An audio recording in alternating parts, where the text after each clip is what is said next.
Well, I got the injector lines today, so I got the injector lines on. I'm starting to do the wiring. I got the intake done.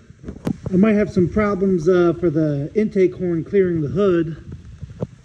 See, when this intake horn was back there, I already had to take a hammer to the hood to make some room, but because it's forward and the way this tapers down, this will be up against the hood even worse. So I'm just kind of moving things around, like the ignition wire and temperature right here, kind of figuring out where it would sit properly. So I could have sneaked these wires like underneath the lines and through the lines, so it would have been nicer, but I wanted to make it so it's easy to take out, like put it in and out. So like the engine lift, I just ran the injector line through the hole in it, so I could still hook the chain onto it and pull the motor out when I need to. You know, I always thought about hooking these wires back up to the original temperature sensor because I just have to hook that wire back up. So unhook this temperature sensor, which I bypassed, and if I hook that back up to the original wire harness, I could probably just put a new pigtail on here and get that temperature sensor to work. Because that's what I did the first time around when I first did the common swap, is I hooked this up, but it wasn't working. So I kind of bypassed the ECM and everything and did directly to the single wire temperature sensor. So that is an option later on, putting a new pigtail on this and plugging into that temperature sensor and trying to see if it will work again. Maybe I have to switch them or something like that. Or this temperature sensor, because this is specifically made for the diesel, would probably read the temperature different than the V8 one I had original. I should still have the pigtail here with the wire harness. I should have the colors on it that I need. It's either one way or the other. Either way, I think I'm going to do that. I'm going to hook that back up to the original wire harness and give that a try. And also, I figured out the transmission downshift cable or detent cable. See, they are different on the newer models, on the P pumps. So the P pump came out in 1995. So it was still a 12 valve, which is what I took the P pump off of, but it was the next body style. So I found out they changed the cable. So on the VE pump, which I used to have, when I gave it throttle, it pushed in right here at the ejection pump. And what it did at the other end was the more throttle I gave it, the more this pushed out to push on the detent lever or downshift lever on the transmission.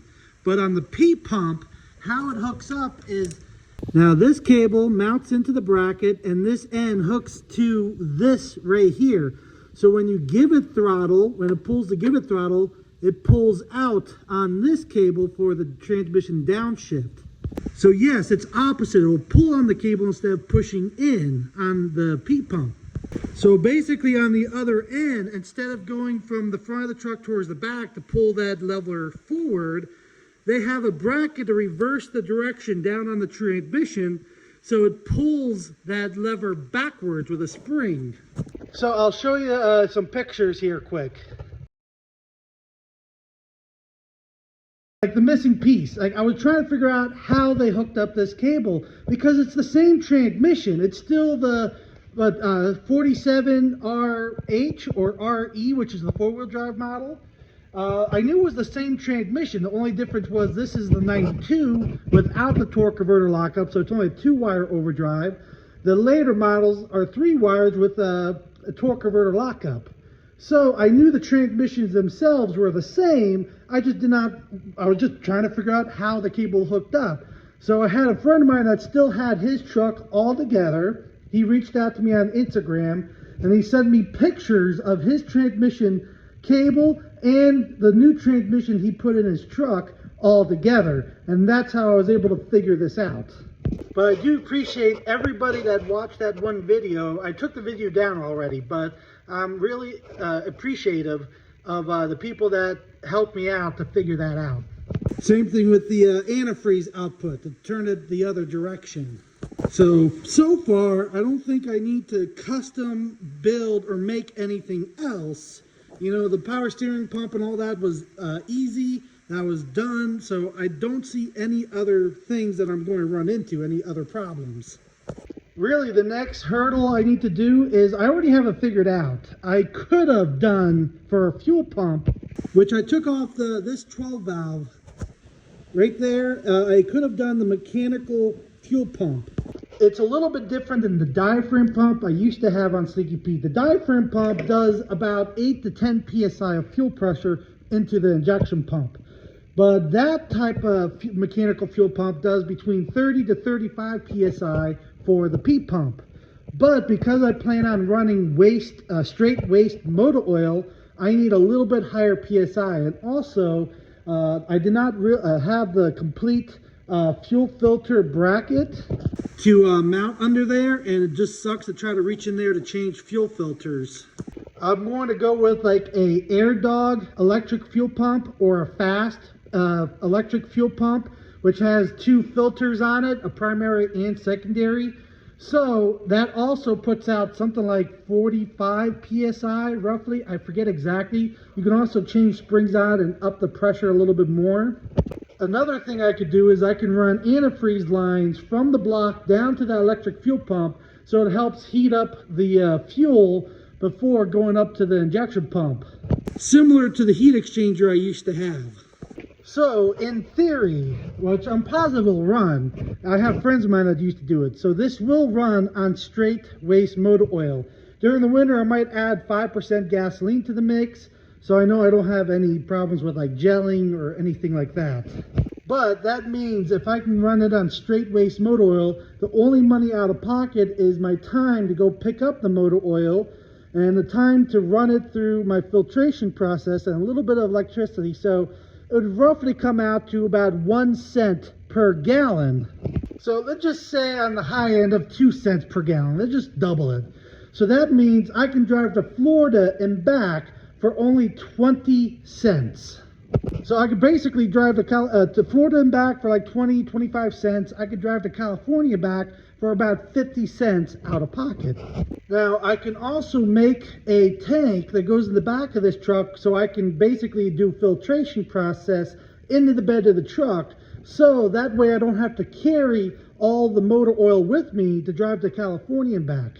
I can actually do basically a custom tank where it basically filters the waste motor oil, so I can run it. So at any time I can stop at any local garage, pick up like 5 or 10, sometimes 100 gallons, and fill this up anytime I want.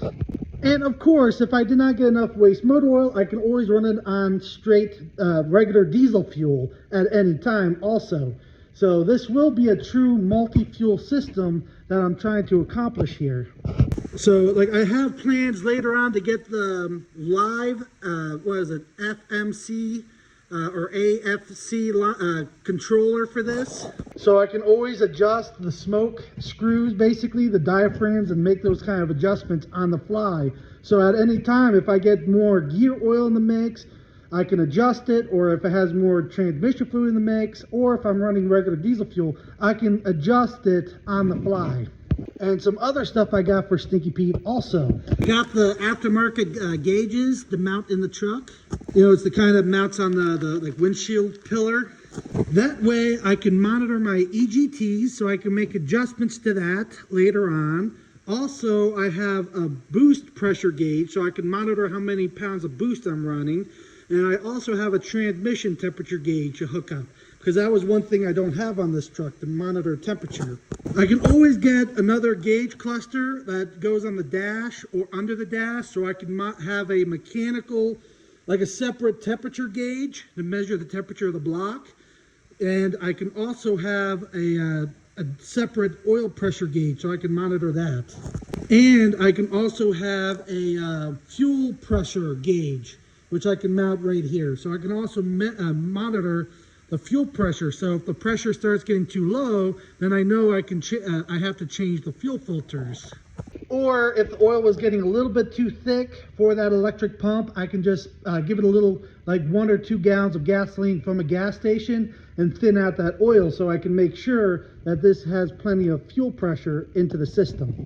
So like I was saying, I have lots of ideas, a lot of planned upgrades and everything, so I can basically save money, make more horsepower, get better fuel mileage, and save money. So I'm trying to shoot for like 30 miles per gallon because I have a friend of mine that did a P pump 24 valve like this in a Dodge 2500 or a Dodge 3500. I think it was a 3rd gen. And he was getting between 30 to 32 miles per gallon on the highway. So in theory, because of how light Stinky Pete is, it's only 5,500 pounds total. It should be getting maybe 35 miles per gallon. I'm not quite sure yet, but those are things I want to look into because I already was getting 27, 28 miles per gallon with the VE pump with stock injectors. So in theory, with this Peet pump with stock injectors, which these are a lot better on fuel, you know, than the VE pumps, or you could turn them up and they'll suck down fuel like crazy. But that's what I'm shooting for, is around 30 miles per gallon on straight waste motor oil. So that means I can go back to getting like between 800 to 900 miles to 1 tank of fuel in Stinky Pete. Just like how I used to get between 750 to 800 miles per tank. You know, before after I rebuilt the 12 valve with the aftermarket injectors, I was only getting like between 15 to 17 miles per gallon. I was getting like between 450 to 500 miles to a tank. So this should bring it right back up to that 750, 800 gallon mile per tank. And you're wondering how. That's just basic. Stinky Pete has a 30-gallon tank. When it's completely empty, it holds like 34 gallons or 33. I'm pretty sure it's like 33. If it was bone dry, it will hold, I'd put 35 gallons in this, but the sending unit doesn't go quite all the way to the bottom. So I've constantly been able to fit about 32 gallons in this tank after running it almost completely empty. But yeah, like 500 horsepower. This will be close to 500 horsepower, and it will be close to like right at 800 foot-pounds of torque in a truck that only weighs 5,000 pounds or 5,500 pounds. This thing is going to move. Also makes me wonder what a 4BT would do. You know, put a 4BT Cummins in this with a Peet pump style and a few other things, you know, because I have some friends of mine that has some 4-cylinder Volkswagen IDIs. They were already getting around 45 miles per gallon on diesel fuel. And I have 2 or 3 friends of mine that's running the mix of motor oil and gasoline, and they were getting over 55 miles per gallon. My one friend was actually averaging on nothing but the highway 60 miles per gallon out of a 4-cylinder.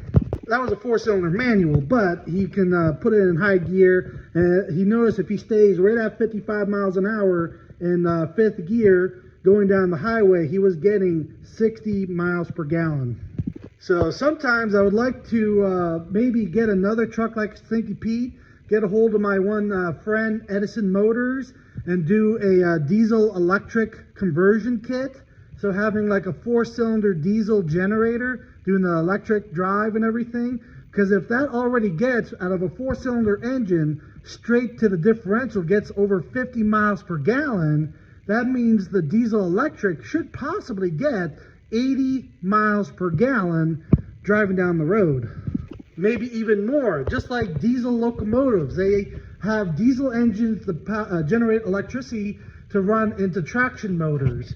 It's actually a very efficient system. Just like the Toyota Prius with their hybrid system. It's just like that. Basically just a diesel electric conversion kit. I don't have money to do a project like that at the moment, but it is a planned project for later on. Most likely, I'll probably just get a W350, like a 87 W350, and do the 4-cylinder diesel, like diesel electric kit or something like that. But yeah, a lot of big ideas, you know. I'm just a dumb redneck. You know, it really does make me think what I could do with some funding or something like that. You know, if I had like $250,000 to work on a project like that, you know, it'd be really cool. And also with that diesel electric combination, I might be able to do something with a HHO generator so it can get some extra energy from water and some other stuff. You know, I can already do that with Stinky Pete and get a better burn out of the waste motor oil.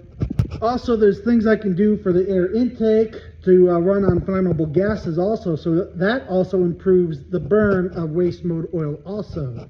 Like spraying pure oxygen and acetylene right into the air intake. Or propane or natural gas. There's a lot of different options. You know, same thing with like pure straight hydrogen or straight oxygen. There's lots of different gases you can put in the air intake to get a better burn. I still one day want to put some like mini tanks, like a mini acetylene and oxygen tank, like behind the seat in the cab, and run the lines down underneath and hook them up to the air intake with a push button or a toggle switch.